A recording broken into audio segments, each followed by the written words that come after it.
Pas disa penalizimeve mbi ndotjen e lumit Shkumbin nga tonelata mbeturinash, reagon Bashkia Rogozhinës.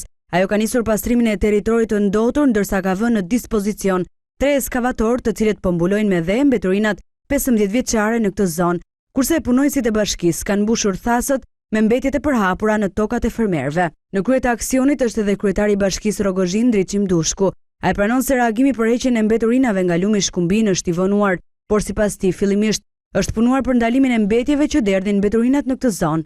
Do të bëhet mundur zhdukjen e këtyre mbetjeve urbane, të cilët kanë shkatëruar faunën dhe florën e lumit Shkumbin, plazhet Divjak dhe Spille, tokat bujqësore me mbetje plastike, si edhe më rënd popullatën e kësaj zone.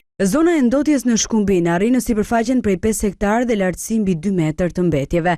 Momentalisht Bashkia Rogozhin nuk ka një fushë të ligjëruar për grumbullimin e mbeturinave, duke vazhduar hedhjen e tyre në zona të ndryshme dhe më pas kryet mbulimi i tyre. Kjo mënyrë sipas kryetarit të bashkisë e hedhjes së mbetjeve do të ndërpritet kur Ministria e Mjedisit të përcaktojë një zonë për këtë bashki për derdhjen e mbeturinave.